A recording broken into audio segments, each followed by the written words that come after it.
We are go for launch in T minus 10, 9, 8, 7, 6, 5, 4, 3, 2, 1. Liftoff. Destination, the Grace in Space Podcast.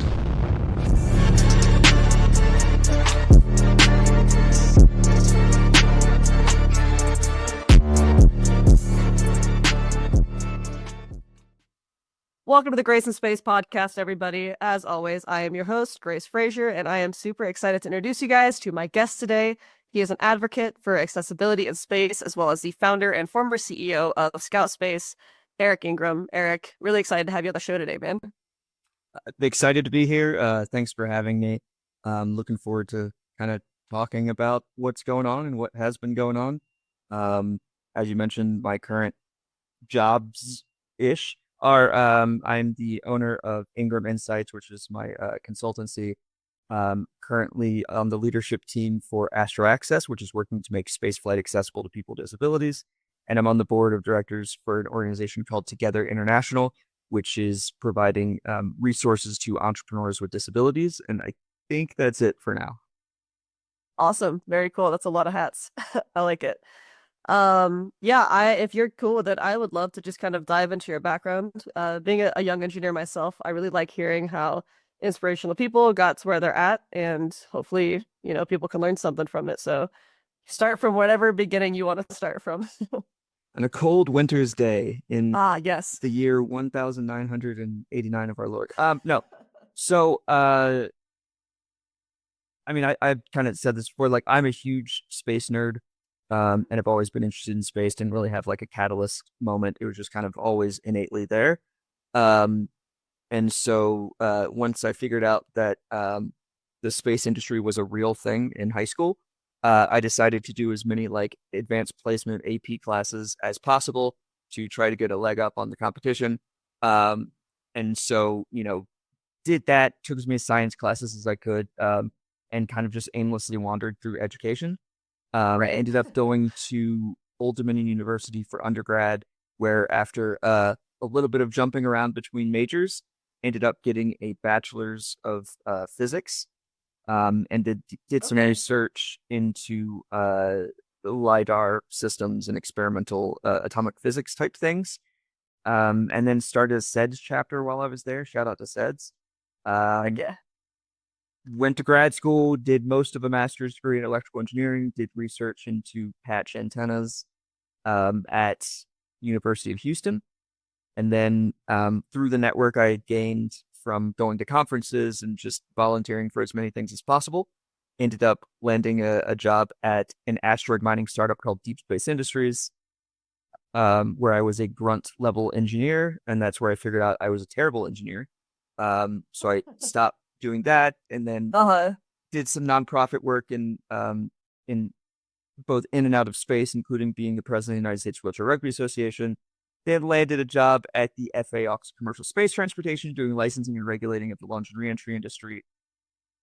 From there, decided I didn't really fit in with federal employee life very well. So that and a combination of having a fairly good idea led to the founding of Scout Space, which I led and operated for 6 years until start of this year. And now I am providing hopefully valuable input wherever I can for those who might need it. that's super awesome, man.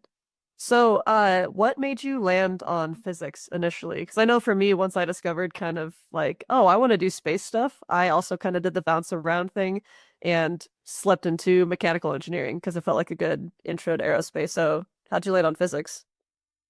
It was a few different things. So in high school, I took AP physics, and I had a really great teacher, and like it was a lot of fun. Won't tell you what my grade was, but I passed. And some shares. So when I went to undergrad, I originally was majoring in mechanical engineering. Okay.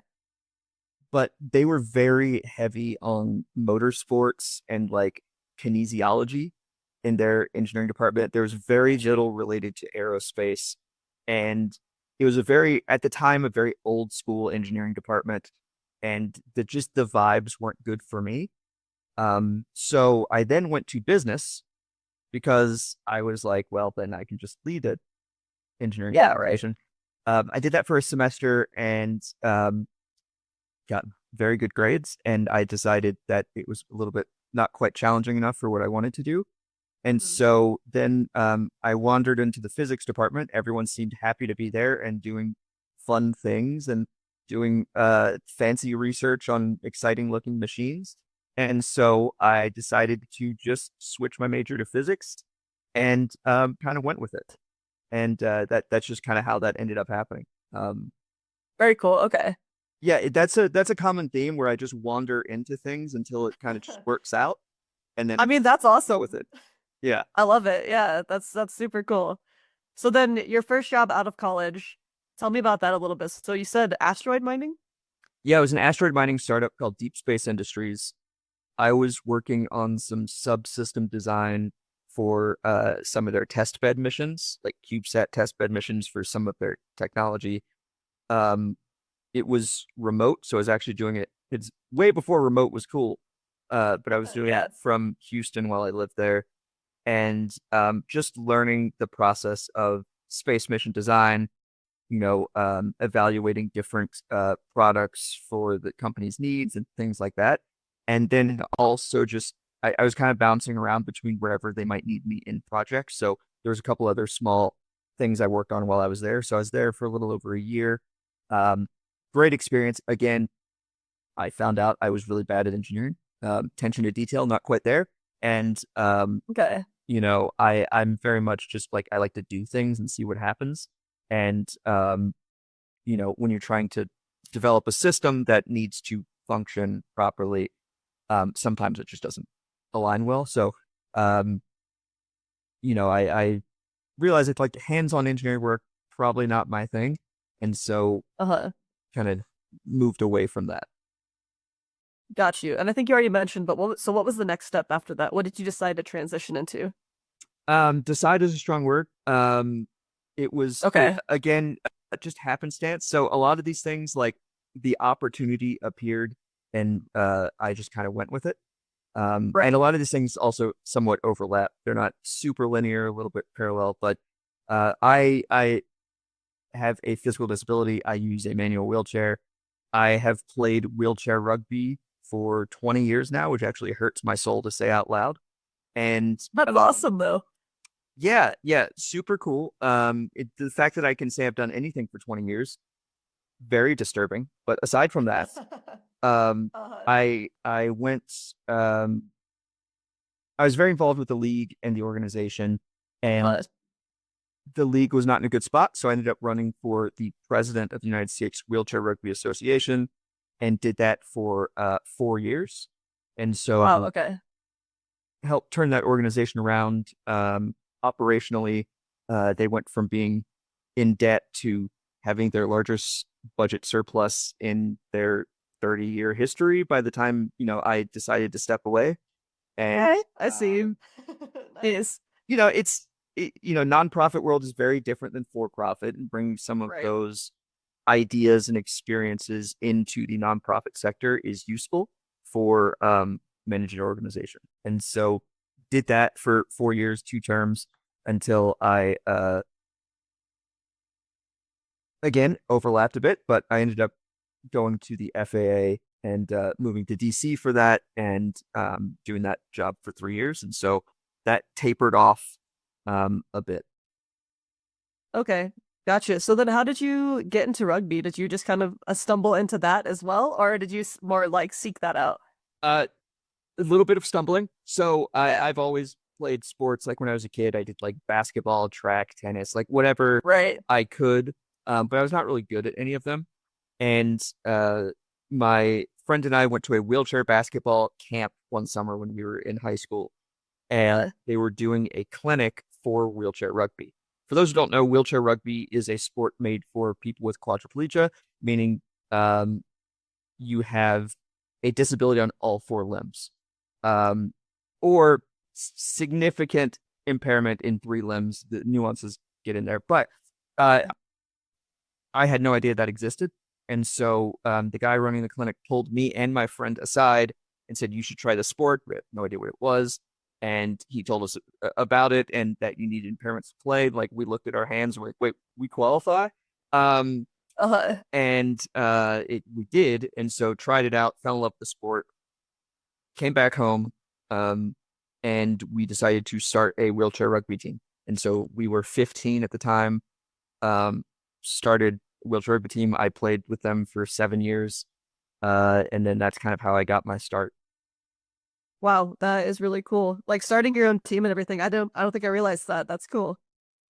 Yeah, that's just kind of what happened. Like, again, I guess we're going with themes and motifs and stuff, but when I do stuff and that infrastructure is not there to do it, I have a habit of just creating the infrastructure.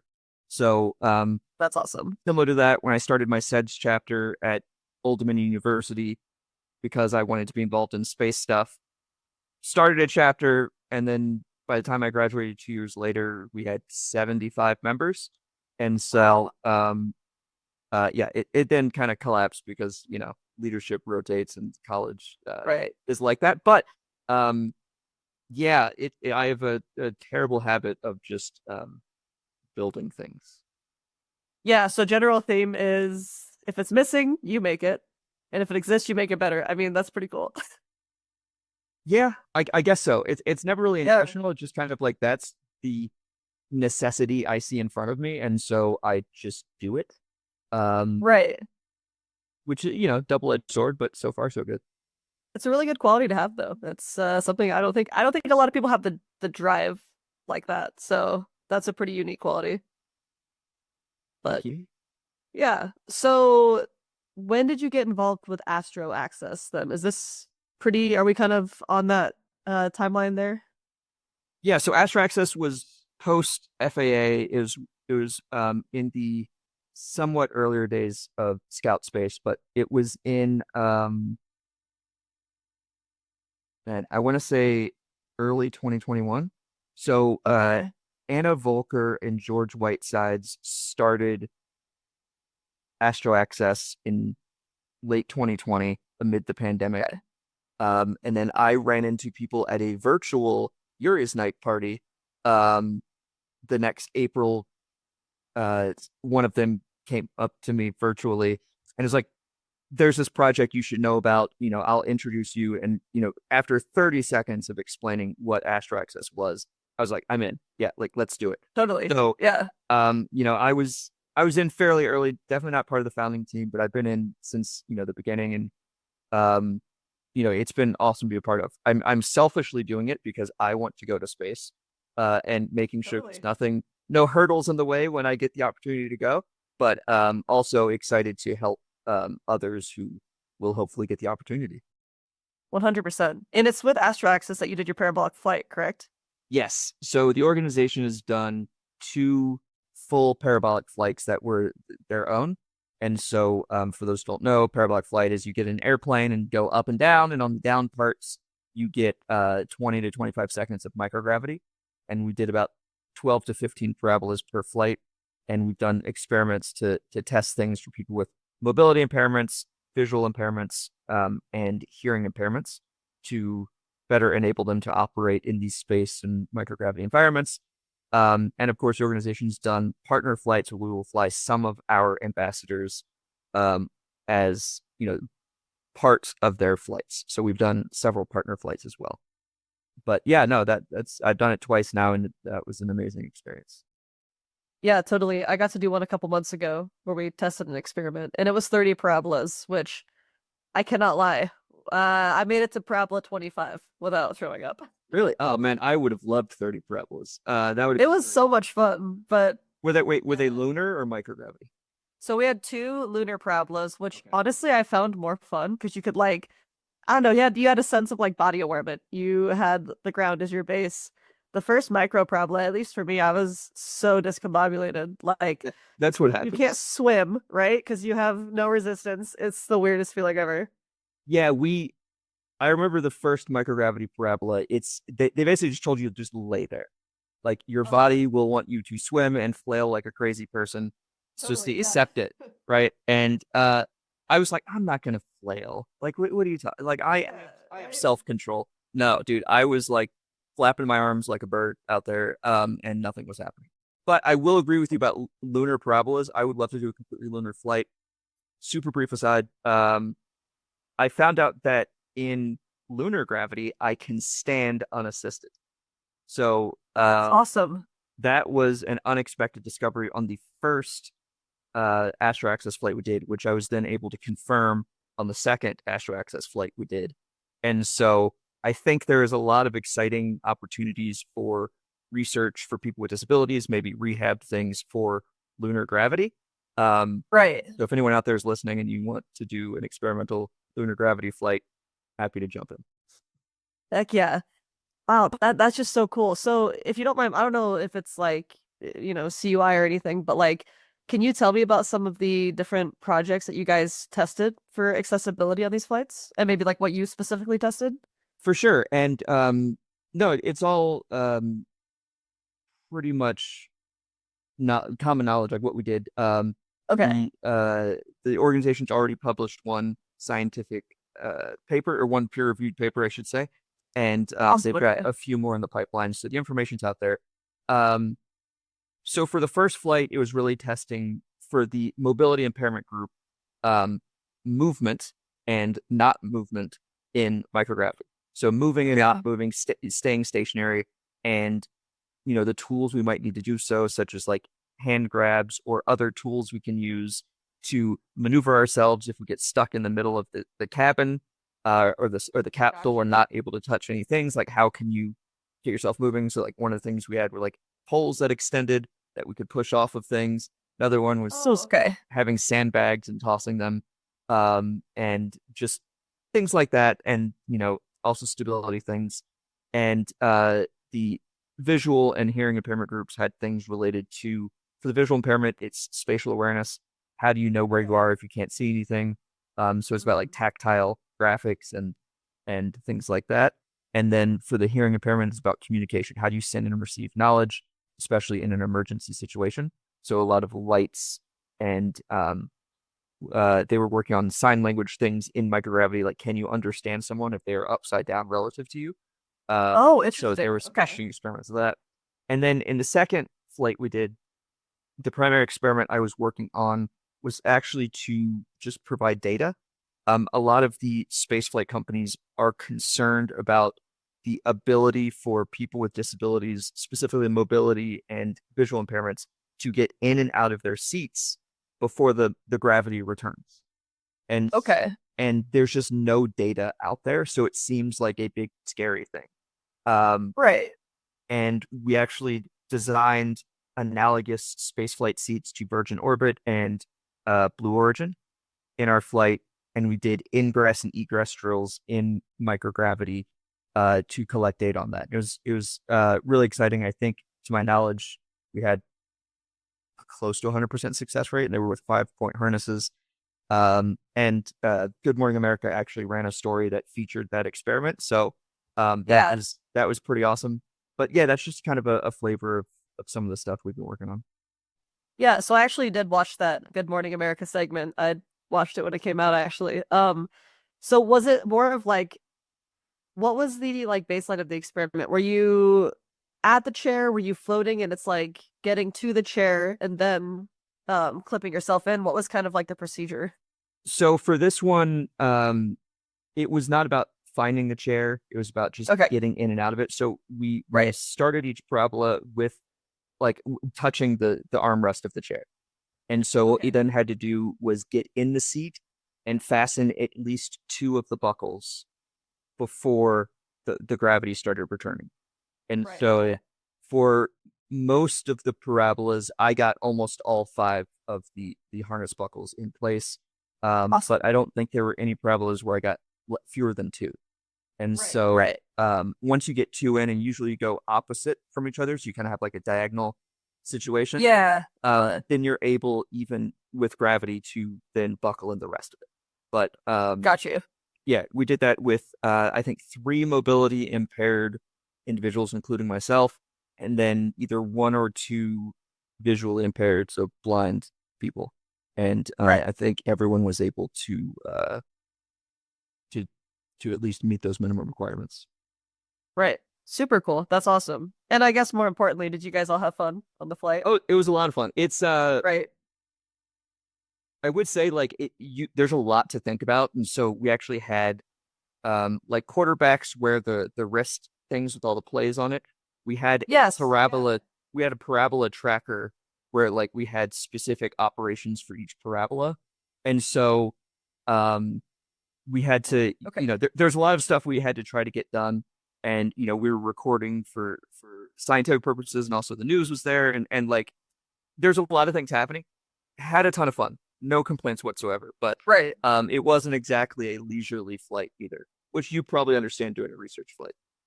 Yeah, it's incredibly hectic. You don't really have time to like goof off. I maybe had like two parabolas where I could just go float, and then the rest were like, okay, is it working? Are we doing it right?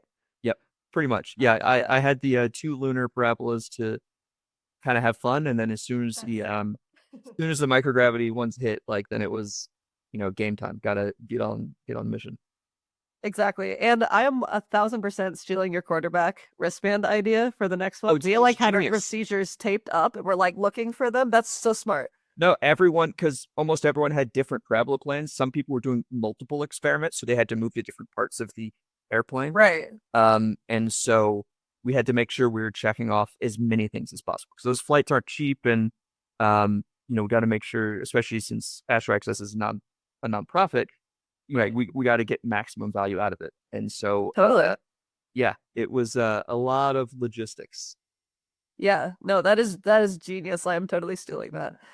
I remember whose idea it was originally. But yes, I'm not going to claim it was mine. I don't remember, but it was definitely a really good idea. Well, kudos to them because that is super smart. Cool. So if you're cool with it, let's talk about how you founded a company. I think that's like a huge milestone that I think a lot of people dream of and very few actually achieve. So I'd love to hear about your process. Yeah, I never intended to be a founder. Um, Uh, or I mean, for any of these instances, I never intended to be a leader. It's kind of just where I found myself. So I was working at the FAA, Office of Commercial Space Transportation, which regulates the launch and reentry industry. And while I was there, I had a top-down view of the entire industry. And what I essentially saw was all of launch was solved at that point. And uh, from my perspective, like, what's the next thing? And I connected the dots that obviously there's going to be increased utilization of orbit. And how do we put the infrastructure in place to de-risk and support those space operations?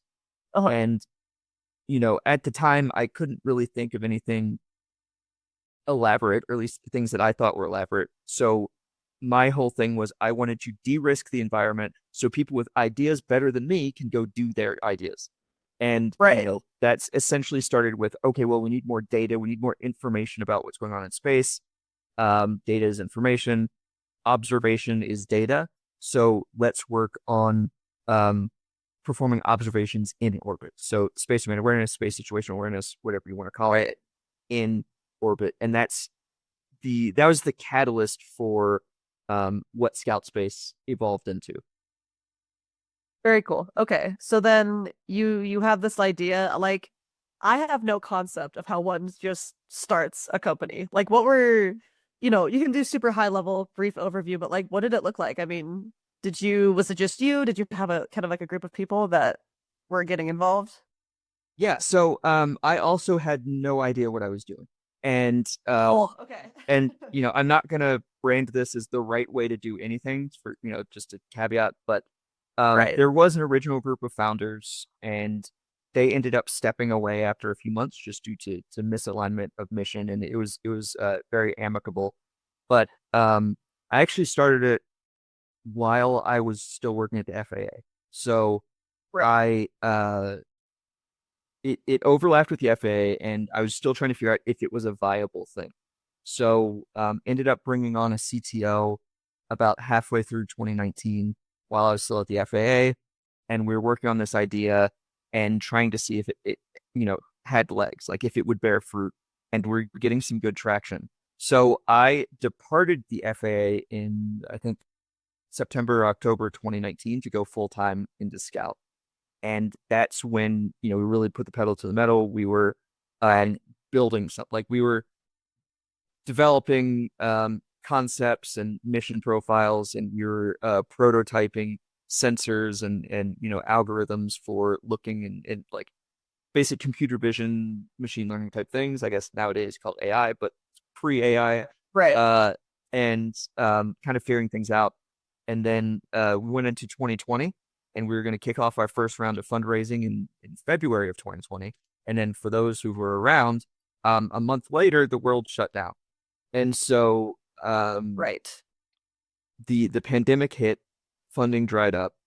We essentially went into survival mode for about a year, where we were just trying to keep the doors open. I had departed my cushy government job, and we had two people at this company and needed to make it happen. We were very Right. fortunate, got a little bit of investment, and then we're able to get some very small research grants that basically satiated us through 2020. And then in mid 2020 is really when mid 2021 is really where we hit our stride. We managed to get into the Techstars Space Accelerator after our, I think, third time applying. And Okay. we were also able to launch our first demonstration payload to space in June of 2021. So mid 2021, we had those two huge wins, and things really started taking off from there. That is awesome. I mean, congrats, getting anything in space is a huge feat. I'm actively trying to do that as well, so I know It how was much work goes into it. Yeah. it was an adventure. We went from a paper design and signing an agreement to having hardware in orbit in less than 9 months, and with only like 2.5 people. It's a great story to tell. I never want to relive it. Right. Yeah, that is totally valid. Dang. So then with Scout Space, like we kind of talked about, you started out as a CEO. What are you doing now with it? So in early last year, in early 2024, I decided to step down from the CEO role because the company was growing. We were doing more things that were outside of my realm of expertise. And so we brought in some new leadership that knew that world and would be able to take Scout to the next level. So I stepped back as chief strategy officer, you know, uh, helped out where I could, provided the new CEO and leadership team with as much knowledge and experience and things as possible. Um, Saw that the ship was still going great and like things were heading in the right direction. So at the start of this year, Totally. decided to fully step back as an employee. And now I'm currently I'm only on the board of directors and an advisor for the company. So I'm not in the day-to-day operations. But I'm now running Ingram Insights, which is my consulting, public speaking, and problem-solving firm, as I like to Yeah, describe it, and working with a few clients and helping out to help make their projects successful. that's awesome. So how are you liking it? Is your kind of pace of life different? Are you like less busy? Maybe doing some more things that you're passionate about? Like, how's that I been? It is intentionally less busy. I Yeah. spent 6 years with going 100%. And that Yeah. just takes its toll. So, now I'm working about 50%, which is a lot lighter, and working on projects that interest me, and kind of, taking things slow for now. And I still play wheelchair rugby. I played in a tournament Yeah. last weekend. Um, and I'm also a pilot and looking forward to having good weather to fly my plane. Um, Well, that's cool. it's been a few months. Yes, yeah. That's really exciting. And so, yeah, kind of just in this in between spot of I'm still working in the space industry and with clients, and also taking a slight step back, but keeping busy nonetheless. Very cool. So what do you think the future looks like? I mean, obviously you seem to stumble into a lot of different things, so maybe it's totally unknown, but do you have any kind of future plans as to where you want to see yourself? Well, I mean, for one, I want to go to space at some point, so that's on the to-do list. Totally, yeah. Yes, yeah. Uh, I don't have any specific desired outcomes or plans. For now, I'm gonna work on consulting and public speaking, and just being a resource for projects and people that might need it, and places where I can add value that interest me, and see how that goes for a while. I'm not gonna make the dumb statement of I'm never gonna start another company again, because Right.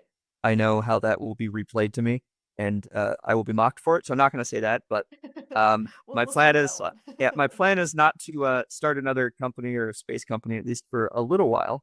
Yeah.